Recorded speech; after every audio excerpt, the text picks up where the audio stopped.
नमस्कार, मैं हूं मिलिंद खांडेकर और आप देख रहे हैं साप्ताहिक सभा का विशेषांक। साप्ताहिक सभा के विशेषांक में आज हम बात करेंगे तमिलनाडु विधानसभा चुनाव को लेकर, जिसके लिए मतदान अप्रैल में होने की संभावना है। अभी तमिलनाडु में डीएमके का शासन है और क्या डीएमके का शासन बना रहेगा या कोई बदलाव होगा? इस बारे में बातचीत करने के लिए मेरे साथ जुड़ रहे हैं वोट वाइब के फाउंडर अमिताभ तिवारी। अमिताभ, बहुत-बहुत स्वागत है आपका। Thank you sir. तो अमिताभ, जो वोट वाइब का ट्रैकर है, वो ये कह रहा है कि मुकाबला काफ़ी कांटे का हो गया है, ख़ास करके विजय की एंट्री से। तो मैं दर्शकों को बता दूँ कि जो वोट शेयर आपने प्रोजेक्ट किया है, वो है डीएमके के लिए 36%, 36%, डीएमके प्लस, मतलब मैं कह रहा हूँ इसमें कांग्रेस भी शामिल है, उनकी बाकी पार्टनर्स भी शामिल हैं। एनडीए को 34%, मतलब 34%, और टीवी के जो विजय की पार्टी है उसको 19%। तो अमिताभ, ये आंकड़ा जब है कि 2% की अभी भी लीड है डीएमके के पास में। दूसरी बात, एक और मैं इसके साथ जोड़कर एक और आंकड़ा बता देता हूँ। वो आंकड़ा ये है कि करीब 44% लोग ये कह रहे हैं कि सरकार में बदलाव हो सकता है। तो ये 2 आंकड़ों को देखते हुए आप क्या कहेंगे कि डीएमके की सरकार दोबारा चुनकर आ सकती है, या हंग असेंबली होगी, या एनडीए की सरकार आएगी तमिलनाडु में? देखिए, सिचुएशन इवॉल्व हो रहा है अभी तमिलनाडु में, और लगभग 6% के करीब, 5 से 6% अनडिसाइडेड वोटर्स भी हैं जो कि किसी भी पार्टी के फेवर में जो स्केल्स को टिल्ट कर सकते हैं। अब हिस्टोरिकली अगर देखें तो तमिलनाडु में हमेशा 5 साल में सरकार बदलती है। लगभग 30 इयर्स का ये स्ट्रॉन्ग ट्रेंड है, जो कि 2016 में एआईएडीएमके ने ब्रेक किया था। तो जब हम पूछ रहे हैं लोगों से कि क्या वो ट्रेंड रिपीट होगा, तो ओवरवेलमिंग 44% लोग कह रहे हैं कि हाँ, ट्रेंड रिपीट होगा। जब हम सेटिस्फैक्शन रेटिंग की भी बात कर रहे हैं, क्योंकि ये तीनों, वोट शेयर, सेटिस्फैक्शन रेटिंग और रिपीट ऑफ ट्रेंड, जुड़े हुए हैं एक तरह से, तो वहां पर एंटी इनकम्बेंसी दिख रही है सरकार के खिलाफ। लगभग 36% लोग एक्सेलेंट और गुड कह रहे हैं, यानी वो सरकार के कामकाज से संतुष्ट हैं। लेकिन वहीं 42% लोग पुअर और वेरी पुअर रेट कर रहे हैं सरकार के परफॉर्मेंस को, यानी वो सरकार के कामकाज से खुश नहीं है। 14% लोग एवरेज कह रहे हैं, यानी यहां पर भी डिससेटिस्फैक्शन जो है वो डीएमके सरकार के खिलाफ, क्योंकि एक स्ट्रॉन्ग ट्रेंड तमिलनाडु में है कि एग्जिस्टिंग गवर्नमेंट हर 5 साल में बदल दी जाती है, चाहे वो कैसा भी काम कर रही हो। तो इन दोनों को अगर जोड़ करके देखा जाए तो डीएमके के लिए सिचुएशन जो है वो इतनी आसान नहीं रहने वाली है। उनके फेवर में ये बात आ रही है कि अब एक पार्टी टीवीके की विजय की जो है, एक जो ट्रायंगुलर कॉन्टेस्ट हो गया है, उसकी वजह से ऑपोजिशन का वोट भी कहीं ना कहीं जो है वो स्प्लिट हो रहा है एआईएडीएमके और विजय में। लेकिन जो 2% का जो वोट शेयर लीड है वो लार्जली मार्जिन ऑफ एरर के अंदर ही है। इसका मतलब है कि आगे के 2 महीनों में जिस तरह का कैंपेन होगा, जिस तरह से अलायंसेज और फर्म अप होंगी, जिस तरह से सीट डिस्ट्रीब्यूशन होगा अलायंस पार्टनर्स में, उसके हिसाब से उस पार्टी को एज रहेगा। तमिलनाडु देखिए is a game of alliances. अगर आप हिस्टोरिकली भी देखेंगे तो 11 चुनाव हुए हैं जब एआईएडीएमके और डीएमके भिड़े हैं एक दूसरे से, स्प्लिट के बाद 1977 से शुरू करते तो उसमें से 7 में एआईएडीएमके जीती है और 4 में डीएमके जीता है। और on a stand alone basis AIADMK का वोट शेयर डीएमके से 8 चुनावों में ज्यादा है, 8 आउट ऑफ 11।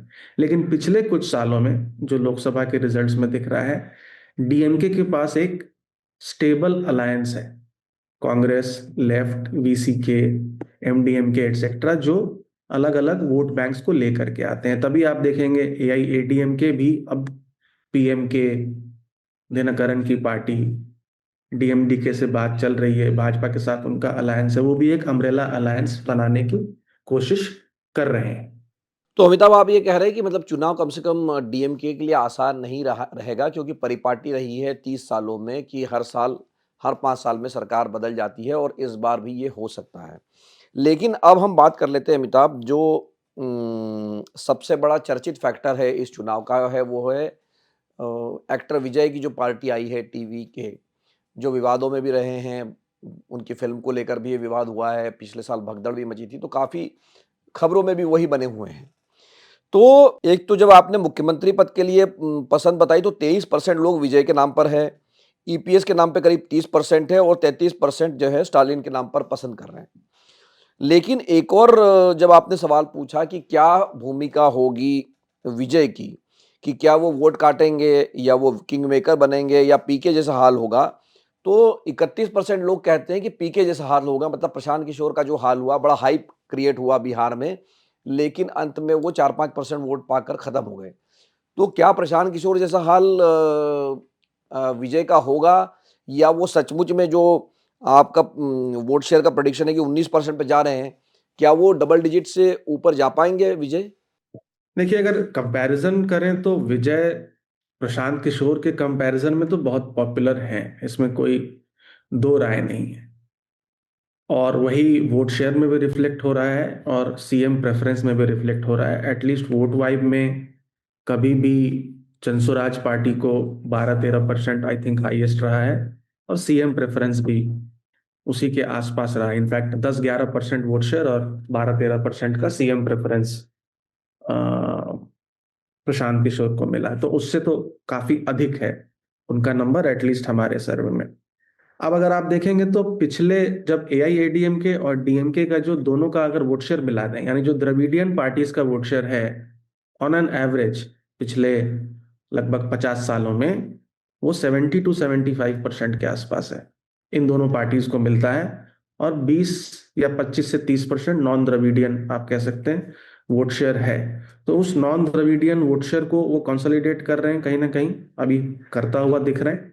और कुछ कुछ जो पॉकेट्स हैं, यंग पॉकेट्स डीएमके या एआईएडीएमके, उसको अपनी तरफ आकर्षित आकर्षित कर रहे हैं। अब ये मोमेंटम तो नहीं कहूंगा, ये जो इनिशियल सपोर्ट है, अब ये कितना वोट शेयर में बदलता है, ये तो जब कैंपेन कैसा होता है, वो खुद चुनाव लड़ते हैं या नहीं लड़ते, और कैंडिडेट उनके कौन है, क्योंकि जब इवेलुएट करते हैं लोग तो कैंडिडेट टीवीके का कौन है या एडीएमके का कौन है और डीएमके का कौन है, ये देखेंगे। तो हो सकता है कि जो सेंटिमेंट अभी हो वो एग्जैक्टली वोट शेयर में ना तब्दील हो।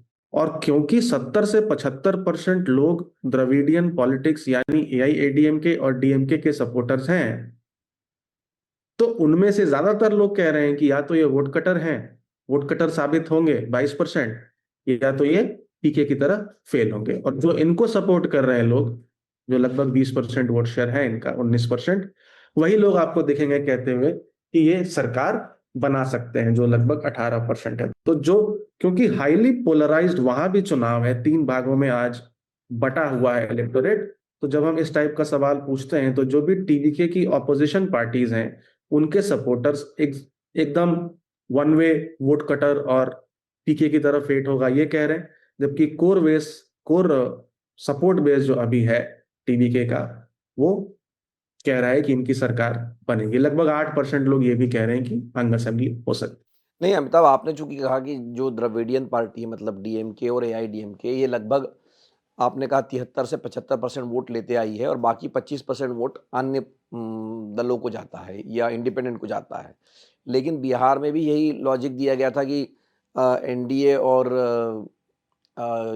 इंडिया गठबंधन या महागठबंधन करीब 75% पे जाएगा और प्रशांत किशोर उस 75 का बड़ा हिस्सा ले जाएँगे। लेकिन हुआ उल्टा कि दोनों का वोट ज़्यादा कंसोलिडेट हो गया, मतलब एनडीए और इंडिया गठबंधन का। लेकिन अब मैं आ रहा हूँ तमिलनाडु पर, जब आपका ये लोगों से पूछा गया कि किसका वोट ज़्यादा काटेंगे, तो 31% लोग कह रहे हैं कि वो डीएमके का वोट विजय ज़्यादा काटेंगे। एआईडीएमके का करीब 20% वोट काटेंगे और दोनों का काटेंगे ये 37% है।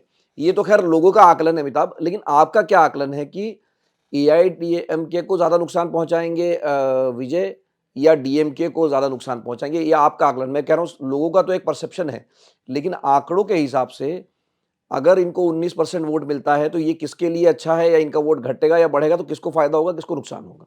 देखिए, जो इनकी आइडियोलॉजी है और फिलॉसफी है, जिस तरह का इनका कैंपेन है, और क्योंकि वो खुद भी क्रिश्चियन समुदाय से आते हैं, तो माइनॉरिटी वोट बैंक और दलित वोट बैंक जो डीएमके का है उस पर इनकी खास नजर है। और उसमें आपको दिखेगा इनका सपोर्ट बेस जो है वो ठीक ठाक है, तो उस तरह से तो ये डीएमके को नुकसान करते हुए दिख रहे हैं। तो डीएमके को ज्यादा नुकसान है। लेकिन एक बात ये भी है कि जो लोग डिससेटिस्फाइड है या कह रहे हैं कि भाई हमें सरकार बदलना है या सरकार बदलनी चाहिए गवर्नमेंट परफॉर्मेंस रेटिंग में, या ट्रेंड को सपोर्ट कर रहे हैं, उसमें से एक सेक्शन ऑफ वोटर भी विजय को आज की डेट में एक एज एन ऑल्टरनेटिव देख रहा है। तो ज्यादा नुकसान डीएमके को और थोड़ा कम नुकसान एआईएडीएमके को होता हुआ दिख रहा है। तो अमिताभ ये जो आप ये कहना चाह रहे हैं कि जो नुकसान ज़्यादा होगा वो डीएमके का होगा क्योंकि आइडियोलॉजिकली जो है वो डीएमके के ज़्यादा करीब है बजाय कि एनडीए के। तो वो दोनों ही एक ही वोट बैंक पर उनकी नज़र है। आखिर में अमिताभ जो हमने बात शुरुआत में उस पे विस्तार से नहीं की थी कि जब मुख्यमंत्री पद के लिए पसंद की बात आती है तो वहाँ पर स्टालिन नंबर 1 पे चल रहे हैं और नंबर 2 पर ईपीएस है और नंबर 3 पर विजय है। तो स्टालिन का कद तो अभी भी वो नंबर 1 बने हुए हैं, लेकिन वो क्या इसलिए नंबर 1 बने हुए हैं क्योंकि वो मुख्यमंत्री है और आम तौर पे माना जाता है कि जो इनकम्बेंट मुख्यमंत्री होता है वो नंबर 1 बना रहता है। लेकिन दूसरे क्रमांक पे ईपीएस है और तीसरे पर विजय है। तो इस रेस को आप कैसे देखते हैं?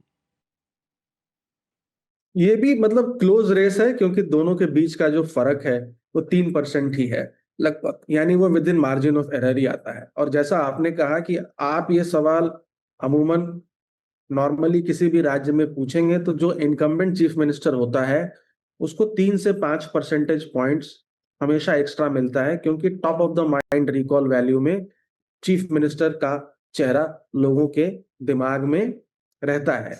तो क्योंकि gap 3% with in margin of error है और ये एक बेनिफिट किसी भी इनकम्बेंट सीएम को मिलता है, तो यहां पर भी आप कह सकते हैं कि सीएम की रेस में भी जो है वो जो दौड़ जो हो रही है उसमें भी कांटे की टक्कर है। दोनों लगभग बराबर बराबर जिस तरह से वोट शेयर है उसी तरह से सीएम की रेस में भी दोनों बराबर दिख रहे हैं, क्योंकि एआईएडीएमके जो पार्टी है उसका जो सिंबल है अगर आप देखेंगे from a stand alone perspective ज्यादा मजबूत है एआईएडीएमके से। डीएमके के पास बेटर अलायंसेस होते हैं, जिसको एआईएडीएमके इस बार नापने की कोशिश कर रही है, और एक विजय फैक्टर आ गया है जिसको अभी भी मेजोरिटी लोग तो वोट कटर और प्रशांत किशोर का फेट उनका हो सकता है ऐसा मान रहे हैं।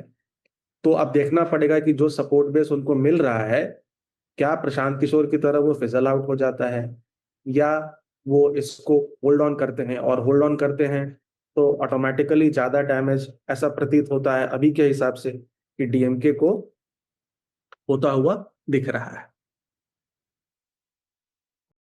बहुत-बहुत धन्यवाद अमिताभ इस बातचीत के लिए। तो हमारे साथ जुड़े थे अमिताभ तिवारी, वोट वाइब के फाउंडर। तमिलनाडु को लेकर उनका जो सर्वेक्षण आया है, पहले वो असम, केरल और बंगाल के बारे में बात कर चुके हैं और इस कड़ी में ये आखिरी सर्वेक्षण था मेरे ख़्याल से पहले राउंड का तमिलनाडु को लेकर। तो तमिलनाडु को लेकर अमिताभ का आकलन ये है कि जैसा कि बाकी सर्वे दिखा रहे थे कि डीएमके को एक तरफ़ा बढ़त है, वैसा नहीं दिख रहा है। मुकाबला काफ़ी कांटे का हो सकता है और उसमें एक बहुत महत्वपूर्ण भूमिका होगी विजय की नई पार्टी जो पहली बार शायद ट्रायंगुलर फाइट हमको अगर देखने मिलेगी और ऐसा लगता है कि जितना विजय का वोट बढ़ेगा उतना नुकसान डीएमके को हो सकता है। हालाँकि सर्वेक्षण में ये बात भी आई है कि 31% लोग कहते हैं कि उनका हाल प्रशांत किशोर का जैसा होगा, जिन्होंने सोशल मीडिया पर बहुत हवा बना ली थी लेकिन उनको वोट में तब्दील नहीं हुआ है। साप्ताहिक सभा का ये विशेषांक देखने के लिए बहुत-बहुत धन्यवाद। नमस्कार।